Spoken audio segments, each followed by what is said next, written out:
Thank you so much, Pragati, for all those details.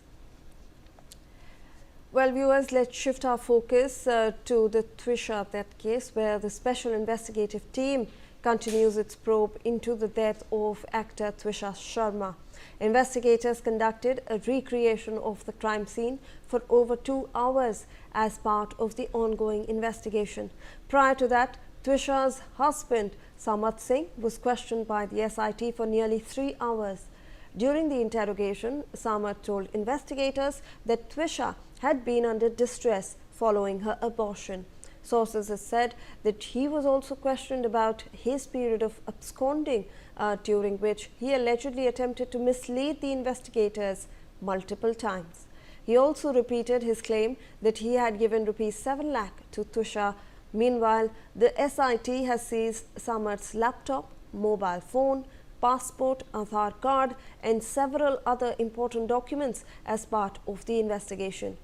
So this is the latest bit of information that is coming in the Trisha death case. The SIT has recreated the crime scene.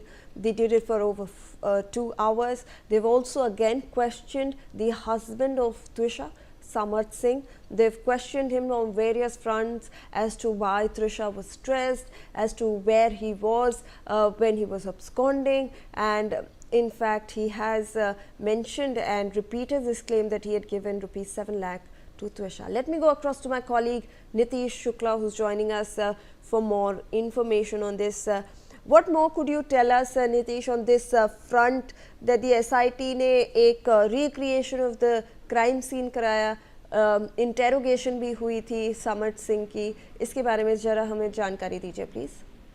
जी बिल्कुल, देखिए Trisha Sharma case जो है वो लगातार गुत्थियां उलझती जा रही हैं, जो कि अभी भी नहीं सुलझी है। और उसके अलावा कल यदि बात की जाए देर रात, तो SIT जो थी पुलिस की टीम, उन्होंने 2 घंटे से ज्यादा रियल टाइम पर रिक्रिएशन किया था, स्पॉट विजिट किया था, जिसमें कि समर्थ का लैपटॉप है, मोबाइल है, पासपोर्ट था और आधार कार्ड सहित कई महत्वपूर्ण ऐसे दस्तावेज थे जो जब्त किए थे। वहीं SIT ने सुसाइड नोट होने की आशंका के चलते पूरे घर की बारीकी से जांच करी थी। ट्रिशा का जो रूम था, जो कि सील बंद था, उसे रूम ओपन कर वहां पर हर तरीके से बारीकी से जांच हुई थी। उन्हें संदेह था कि कोई सुसाइड नोट हो सकता है। उसके अलावा क्राइम स्पॉट का विजिट किया था और समर्थ जितने ही वहां पहुंचे थे, अपनी मां गिरिमाला सिंह को देखे थे तो वहां भावुक हुए थे, लेकिन मीडिया के सवालों से बचते वहां भी नजर आए हैं। उसके बाद SIT ने पूछताछ करी थी, जिसमें कि उन्होंने 3 घंटे पूछताछ करी है, लगातार रिक्वेशन किया है वहां पर उनके घर पर। उसके बाद समर्थ ने SIT को बताया था कि अबॉर्शन गर्भपात के बाद भी दुखी थी ट्रिशा के गर्भपात की बात करी है। और उसके अलावा जो फरारी के दौरान कहां रुका था, इस सवाल पर भी समर्थ ने गुमराह करने की कोशिश करी थी SIT को। लगातार पुलिस उनसे पूछताछ कर रही थी। इसके अलावा SIT ने उनके बैंक अकाउंट की डिटेल भी जांच पड़ताल करी है, जिसमें कि समर्थ के द्वारा बताया गया है कि 7 लाख रुपए ट्रिशा को देने की बात समर्थ बार बार एक ही बात दोहरा रहे हैं कि मेरे अकाउंट से 7 लाख रुपए ट्रिशा को दिए गए थे।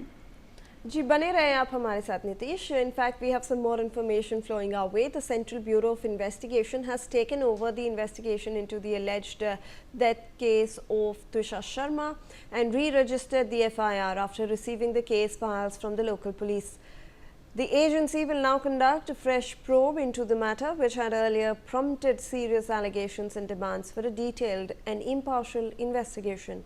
This comes after the Supreme Court heard a suo motu case concerning the death of 32-year-old actor model Trisha Sharma at her marital home in Madhya Pradesh amid mounting allegations of institutional bias, procedural irregularities and possible lapses in the investigation.